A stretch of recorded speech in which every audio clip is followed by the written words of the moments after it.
how to get a bigger back. Now, a lot of people like to focus on the beach muscles such as your chest and your biceps, but one very underrated muscle group that actually gives you a lot of this aesthetic shape is your back. And if you stick around until the very end of the video, I will give you my entire back routine that you can try on your own. But be sure not to skip ahead, because the tips and tricks I'm about to share with you are going to be what helps you produce the best results in the shortest amount of time. And I might even throw in a few bonus tips and tricks as well as exercises in there at the end. The first tip in order to getting a bigger back is to focus on your lats. Now, the lats are important because they make up the majority of your back and really give you this Dorito shape. So with that being said, this brings up straight to pull-ups. One of the biggest things with pull-ups that I like to do is at the end of my set, I like to do these things called scapular depressions. With scapular depressions, it's the same as scapular retraction, where you're pulling towards you, except instead of having your arms out in front of you, just put them above your head, and then instead of pulling towards you, pull downward. Imagine you're trying to close the space between your lats and your glutes. Now for this next tip, this is one that you should be focusing on with essentially all your muscle groups, but I especially focus on this with my back specifically,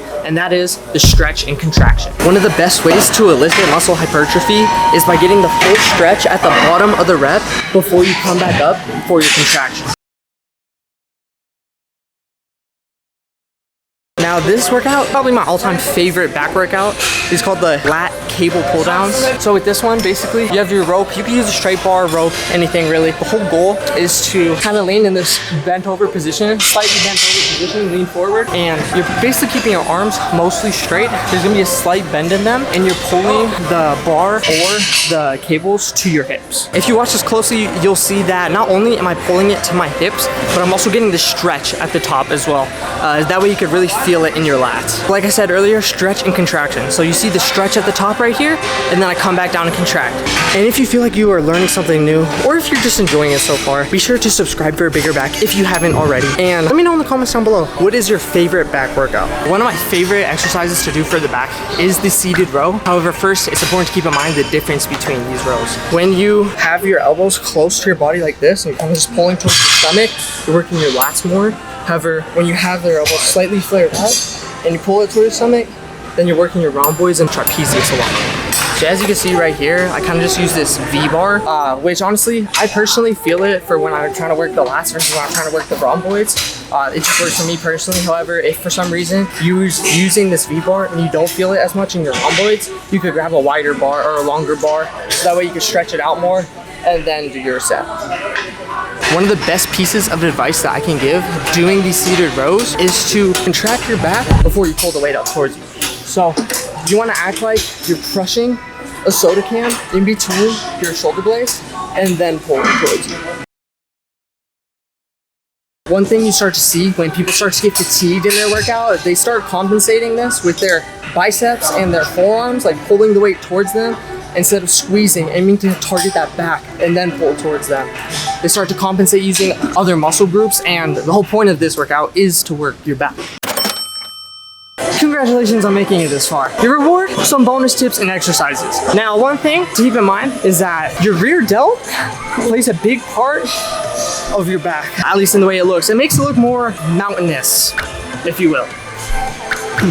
One of the workouts that I love doing for my rear delts is bent over flies. So one thing before I start doing these bent over flies, sort of like to push into the rear delt, so I make sure I feel where I'm supposed to be squeezing at the top of each rep during my set.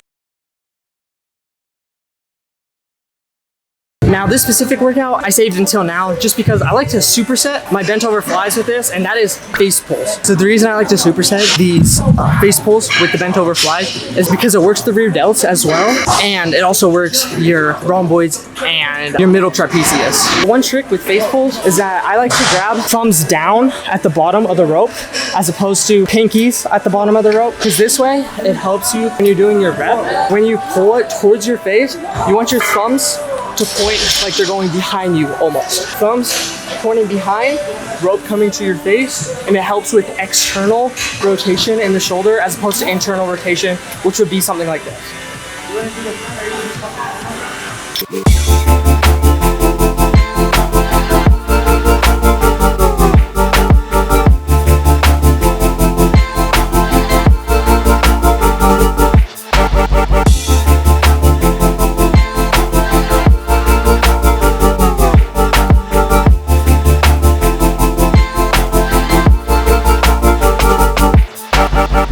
But